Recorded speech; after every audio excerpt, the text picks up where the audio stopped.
What's up, what's up? What's happening there? Y'all doing all right? Well, y'all looking good in here, boy. You look like an income tax check. Y'all look so good in this place, boy. Oh, we got some pretty lace fronts up in here, boy. Let me tell you, boy. Ooh-wee.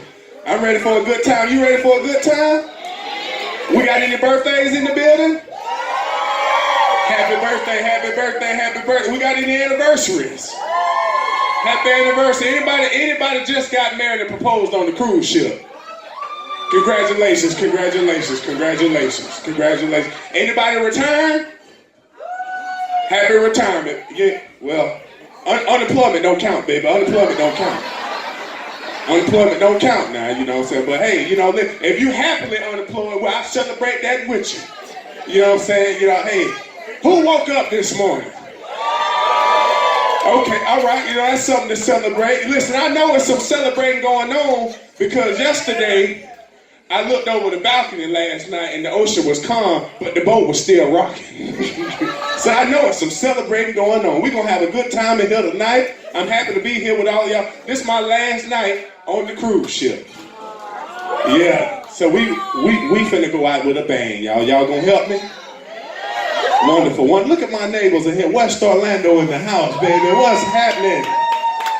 Ooh, all right, yeah, we're gonna have a good time. Hey, listen, real quick before I start, you know, I just want to lay down the rules real quick. All right, it's over 200 of y'all in here. Okay, all right, a lot of tickets were sold for this thing. All right, somebody paid an average of $4.50 to come see me tonight. They want to see me, even if you don't. Okay, what I'm saying. So I make that point to say this: keep your table talk to a 0. All right, because you're gonna distract your neighbors, and they want to see the show. All right. If you don't want to see the show, you know, let's come talk to me and we'll figure out what I could have did better after the show kind of thing. All right? You feel me? All right? Listen. All right. Leave your feelings at the back door. Don't be sensitive, because I'm going to talk about some of everything tonight. Okay? All right? Don't be bougie. Don't be scared to laugh. All right? And laugh hard. None of this. No, laugh. Laugh. It feels good to laugh. Make sure you laugh from your soul. That's what and you do that, you're gonna have a good time. Listen, if you need to knee slap, you knee slap. If you need to lean on your neighbor, there's plenty of them in here, lean on your neighbor. Neighbor, please forgive them. All right, they're just having a good time. All right, you know what I'm saying? If you need to roll on the floor, roll on the floor. All right? If you need to run down the aisle and politely get your ass back in your seat, then that's what you do. Make sure you have a good time. Get all $4.50 tonight, baby. Get all $4.50 tonight. They got me out here telling jokes for the price of a 4 for 4, goddammit. Some of y'all real stingy with that $4.50 too. I was trying to sell you a ticket too. Is you gonna be funny? You know, just... I ain't worth a 4 for 4. Some of y'all lost more money at the casino this weekend. Oh, we finna cut up tonight, you know what I'm saying? So y'all ready for this? All right, now don't listen. You know, keep it. Only time it need to be noisy is when you're laughing. All right, you need. Other than that, if I close my mouth, it need to be quiet enough to hear a rat piss on cotton. But let me tell you. All right, listen. For those of y'all that have never seen me before and never heard of me, I'm comedian Loose Cannon. Comedy is a different line of work for me, and I'm trying to get good at comedy, so I quit my night job, all right? And this is my night job right here. 700 block in the house, baby. Hey, listen. Hey, this how this gonna work tonight. You can either laugh at these jokes, or we can start the night shift in the parking lot when we get off the boat, baby.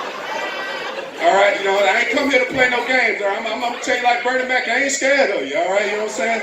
And listen, you know, I come from a very educated family. A lot of people in my family got degrees. I got degrees too. I got honorary of the first degree and breaking and entering of the second degree. And I'm hoping that I don't have to use my credentials when we get off this boat in the morning time. I'm hoping I can pick up a few new Instagram followers as well. So when you see me tomorrow morning, act like you know. You know? Hey, I gotta case this place. Some of y'all got some nice jewelry on. I know the right pawn shop to take it to if you ain't laughing at these jokes in the morning.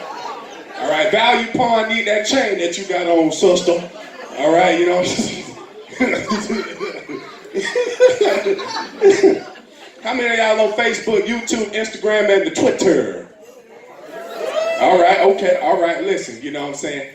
I was on Instagram the other day, and I seen somebody post an article that somebody named a strain of marijuana after Monica Lewinsky. Apparently one puff will bring you to your knees. And when you inhale, it tastes like Bill Clinton, you know?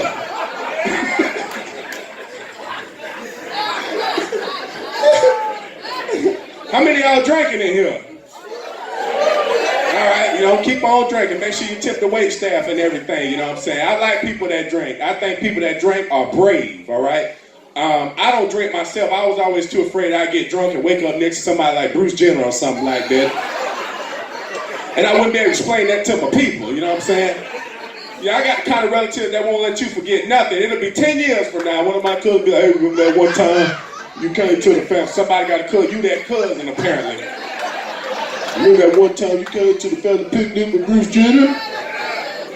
You evil. You real evil. Be 20 years from now. Remember that time you came to the family picnic with Bruce Jenner? Excuse me. Yeah. But yeah, you get your drink on tonight. We're going to cut up. Turn up for me tonight, baby. Turn up. You know what I'm saying? We're going to talk about some of everybody. Listen, you know, because, you know, I talk about my family, all right? And in my family, I got some of everything just like you got some of everything. For example, I got a cousin. He a transgender. And I tell him all the time, cuz I love you, all right? If you want to put on a dress and be a man that call yourself a woman, that's cool. But I'm still going to call you to move some furniture every now and again. You know what I'm saying? And I need you to not be wearing your pumps when you do that. Now come over here on Tuesday and help me move this couch. You know? I'm gonna tell some of y'all a lot of, you know, I got to keep it real, because lately comics get in trouble when they make jokes about members of the LGBTQ community and stuff like that. All right, I don't got no problem with the LGBTQs. All right, that sounds like a fraternity, don't it? You know what I'm saying? Got no problem with it. Only thing, I got one special request though. I want y'all to stop adding so many letters to your name, all right? Because pretty soon y'all gonna have enough letters in your name to make gay alphabet soup, all right? Campbell's Pride soup coming to a supermarket near you somewhere, all right? You know, but I'm gonna tell y'all, for those of y'all that got a problem with the transgenders, if they anything like my cousin, I want to kindly advise you not to run up on them, all right? Because if you like my cousin, he can fight, all right? I'm saying, you know what I call it when you get beat up by a transgender? I call that an ass whooping in disguise.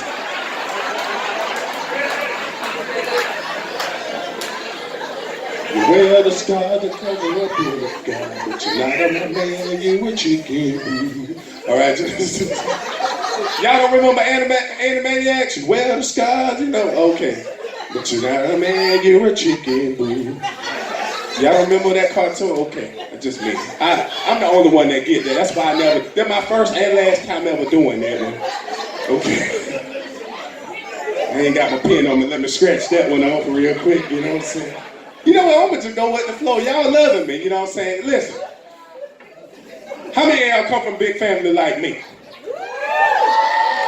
I love the energy in this place right now. I come from two big families, and I love my family members. I just don't love going to their funerals. All right, you know what I'm saying?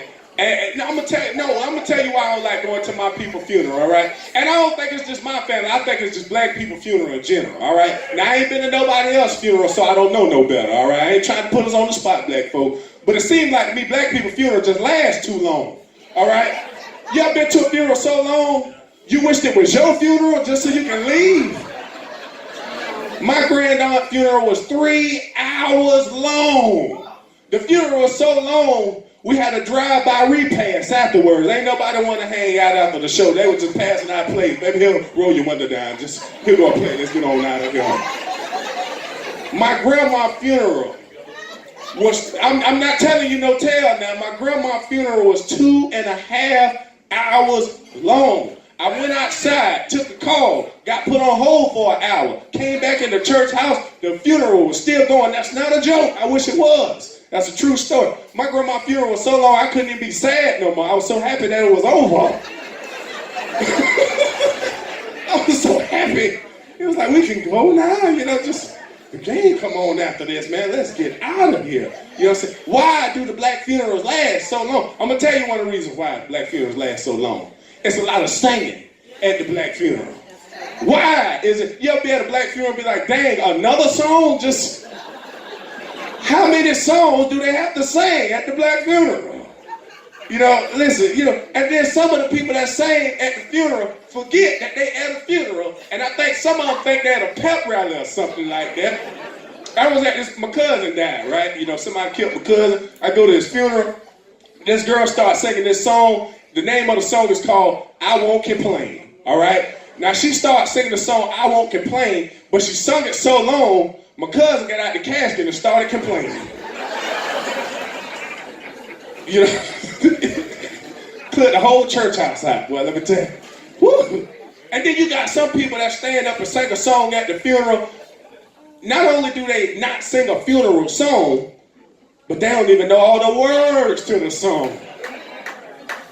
One lady stood up at this church I was at a funeral one time for my neighbor, and she was like, I'm a soldier in the army of the Lord. I'm a no-limit soldier in the army. I make them say, nah, nah, nah, nah. Make them say, nah, nah, nah, nah. I'm a no-limit soldier in the army of the Lord. That funeral was crunk, boy, let me tell you, boy, I wanted that person to die again, That service was turned. Well, some of y'all ain't never heard that song, but ain't how that song go, Ooh, that funeral crunk. Well, let me tell you, how many of y'all lost a loved one in the last, 2-3 years or so? Yeah, God bless your family. God bless your family. My grandma died 2 years ago, and, and I recently moved into my grandmother's house, all right? And while I'm at my grandmother's house, sometimes I get flashbacks of my grandmother, you know what I'm saying? And one of my favorite flashbacks that I get of my grandma is my grandmother used to sing in a gospel group, all right? And the name of the group was called the Royal Lights. And every Tuesday night, I used to pray to God that the lights would turn out on the Royal Lights because they were so terrible.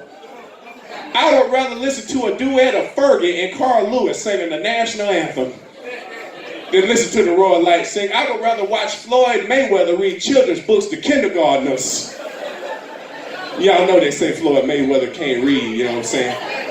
Hey, I would rather watch Al Sharpton at a spelling bee, all right? I don't know if you saw Al Sharpton get on national television and spell respect, R-E-S-P-I-C-T, but I did.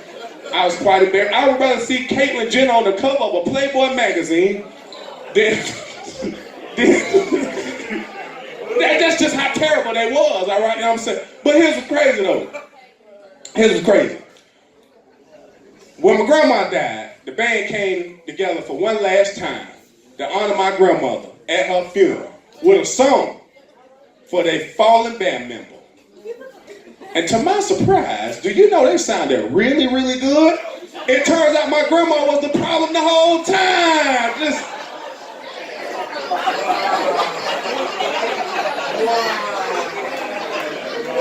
They might get a record deal now that they done got rid of my grandma dead weight and just...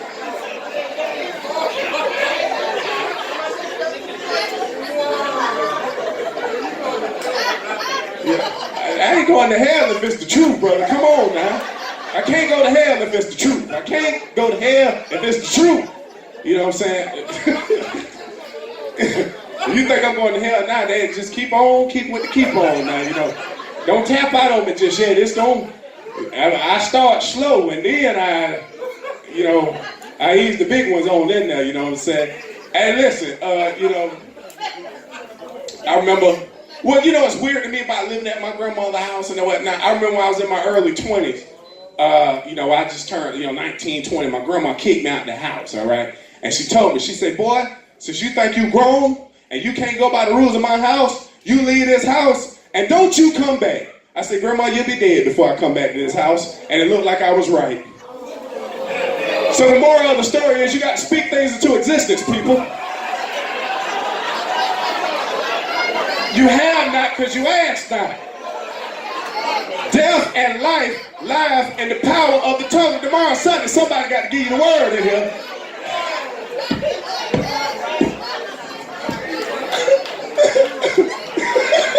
Don't tap out on me just yet, brother. Don't tap out.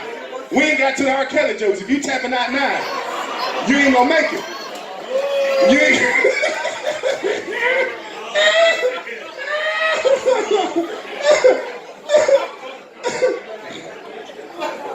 I remember my grandma, you know, before she died, they put her in a hospice. And while I was at I would go see her every day because I wanted to make sure I didn't have no regrets when she passed, you know what I'm saying?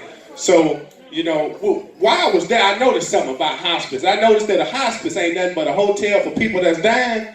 And my grandma was in like a Ritz-Carlton hospice. This thing was nice, y'all. This thing, they was making them 5-star meals and they had room service. Even had a pool in the back just in case you wanted to end it early. Just...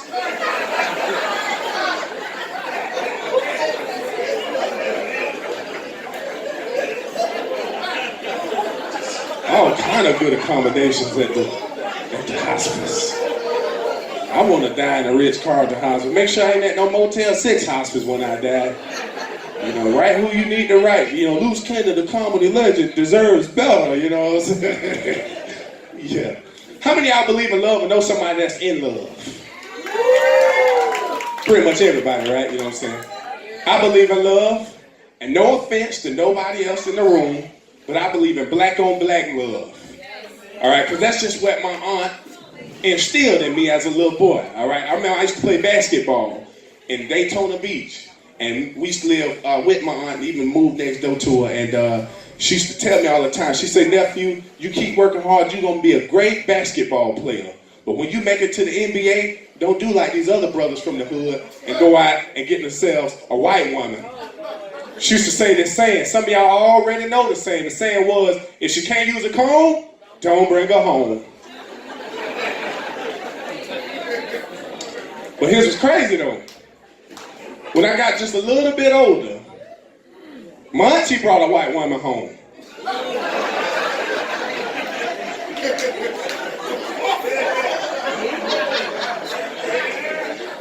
Now, I don't care who you love, but practice what you preach is all I'm trying to tell you. I could have been out here snow plowing all the snow bunnies. All my life I had to fight the urge to be with a white woman. And here she is with this woman that looked like Boo from Orange is the New Black, you know what I'm saying?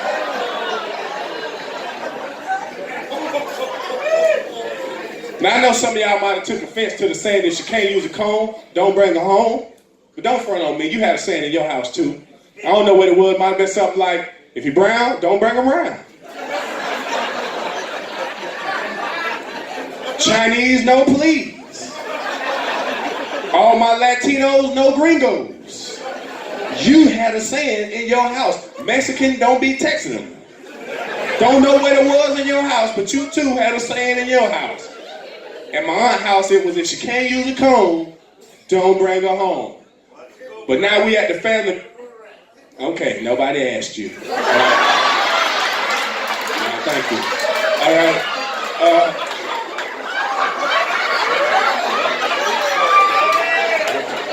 Well, welcome to the show, my brother. Welcome. I'm grateful you came. I really am. I'm glad you spent your $4.50 with me. Because I ain't nobody. I'm just a dude with funny ideas. That's all I am. I ain't no Kevin Hart, but you came to see me, brother. I'm grateful. Just, you know, chill out for a second now, you know what I'm saying? Now, what, you know, because I get thrown off really easy. Now, what were we talking about? Y'all think I'm bullstuffing. Like, I get thrown off real easy. What were we saying? Oh, yeah, my auntie, you know,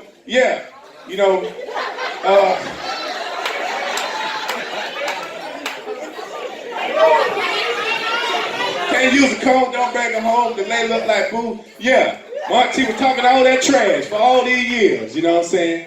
And now she got this tall, blonde, handsome white woman at the family picnic. And when I first saw the lady, I just thought it was a co-worker, y'all, you know what I'm saying?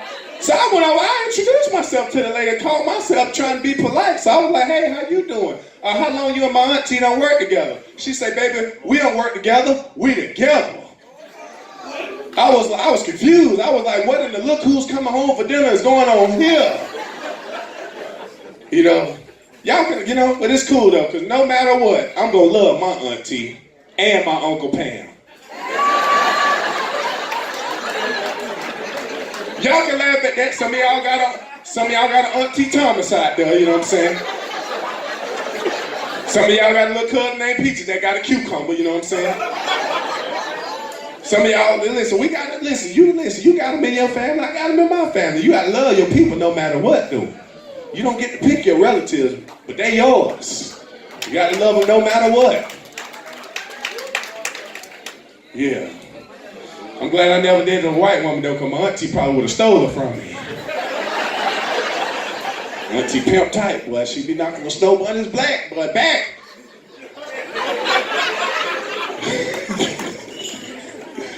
Hey, well, all the parents in the house tonight. I would encourage all the parents to make sure that you're actively involved with your children, all right? Because you don't know, who out here influencing your children these days, all right? You don't know what people are teaching your children when you are not around, all right? I remember when I was in kindergarten, the teacher used to teach us self-defense and other critical life skills that a kindergartner should know. I remember my teacher used to tell us, she used to always say, if a stranger ever offer you a piece of candy or some ice cream, don't you take it. And if they try to grab you and take you somewhere, you kick them in the nuts and you yell, stranger danger, stranger danger. Some of y'all got the same lecture I got, I see. See, we had good teachers growing up, you know what I'm saying? One time I was on my front line in the projects and, a gentleman came up to me, he was like, how you doing in school? I said, I'm doing good, sir. He say, well, good, I'm gonna take you to go get some ice cream. And instantly I had a flashback to what the teacher told me. They offer you some ice cream, don't you take it. So I looked at him, I say, sir, I ain't going nowhere with you. He said, yes, you is. So he grabbed me, and it was go time. I cocked back as far as I could cock, y'all, and I kicked him as hard as I could kick, and it worked. I got free, and I ran to my mama's screen door, and it was locked, so I started bamming on the screen door. And my mama came to the screen door, she said, boy, why is you bamming on my door like this? I said, Mommy, that's a stranger. She said, boy, that ain't no stranger, that's your daddy.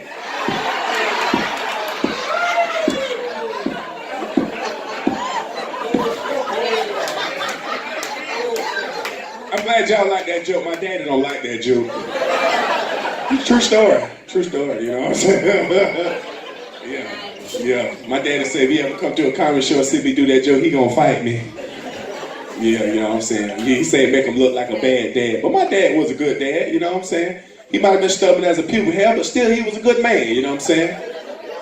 And you ever try to get pubic hair out of a bed sheet? All right. Particularly some people have that don't belong to you. And okay, yeah, so that's where I get that saying from. All right. I told you I get thrown off easy, baby.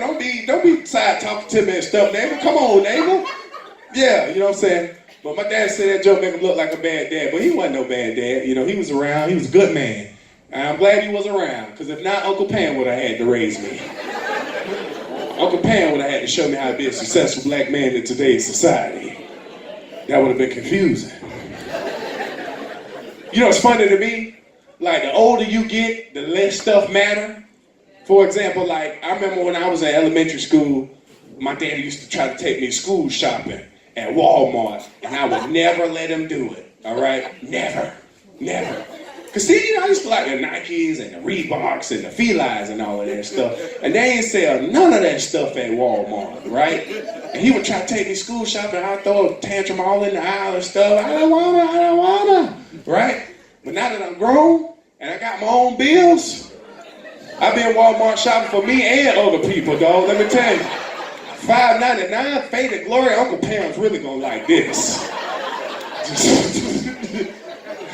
What? You can get a whole suit out of Walmart for $60 with a pair of shoes. George will have you looking sharp enough to cut wet bread. Well, let me tell you, boy, casket clean. George, Walmart, roll back the prices, baby. Let me tell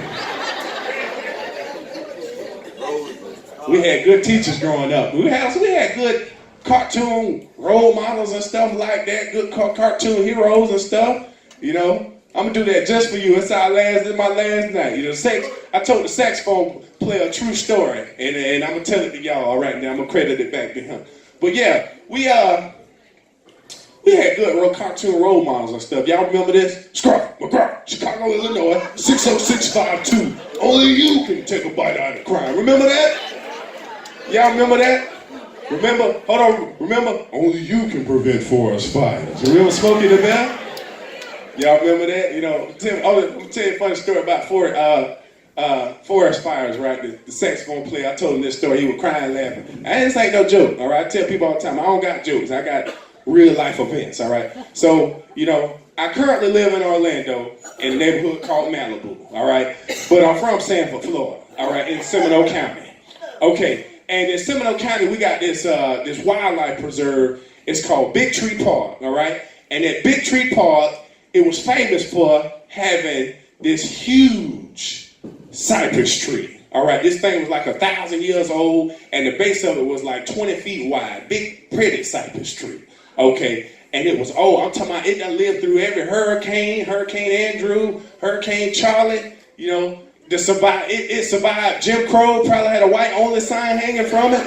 Probably had something else hanging from it. But one particular night, a crackhead flicked one cigarette on it and burned it to the ground. Ain't that some foolishness? you know, it survived El Nino, but couldn't survive crackhead Nina. Ain't that some foolishness? Thank Austin for that one, you know what I'm saying? Thank the saxophone player, you know. But yeah, I'm gonna tell you, we had good programs growing up in school. Y'all remember the DARE program? Remember y'all took that pledge to the deadline to be drug free? How many of y'all went back on your word? That's your business. You know, get out here and live your best life. You know, just, you know what I'm saying? You know, I remember the DARE program, they used to teach about PCP and angel dust and, you know, heroin and crack cocaine and all that stuff. But they didn't teach us. What they failed to teach us about was the strongest drug of them all.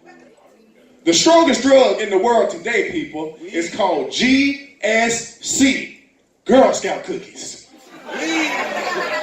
Them Girl Scout cookies are so addictive. Well, let me tell you, I remember the first time I got introduced to Girl Scout cookies, my niece used to be my pusher. And she sold me a box of them shortbreads. And she said, Uncle, I'm selling Girl Scout cookies. Will you buy some Girl Scout cookies for me? I said, yeah, sure, baby, I'll help you. Uncle love you, you know, what you got? And I seen the shortbreads was in there. I was like, I think that'll be something I like. I said, 6 boxes, baby. I ate 1 sleeve, then 2 sleeves, then 2 boxes, then 4 boxes. Before you know, I ate all 6 boxes. And then 30 minutes later, I was sitting around the house just itching out of nowhere. Just all tore up, you know. And I'm gonna tell y'all parents, y'all ain't no good because see them little girls, they just the corner boys of the Girl Scout cookie game. Y'all the real kingpins and the real drug lords of the Girl Scout cookie game. All right, y'all the one that be really moving them packs. All right, I was in a Subway in Ocoee a couple weeks ago, right? And, you know, true story, a parent walked in there like she was selling dime rock. She busted down and was like, hey, I got them Girl Scout cookies for the low. I was like, send me them shorts. You got them shorts on you? She said, yeah. I said, give me 40 boxes. The next day, my phone was off. I run out the street butt naked afterwards. Just all gone off them Girl Scout cookies.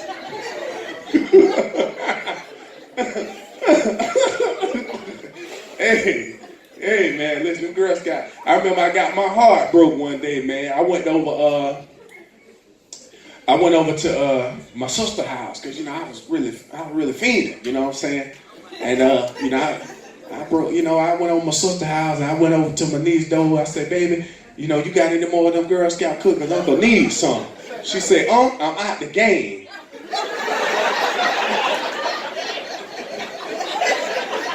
What am I gonna do?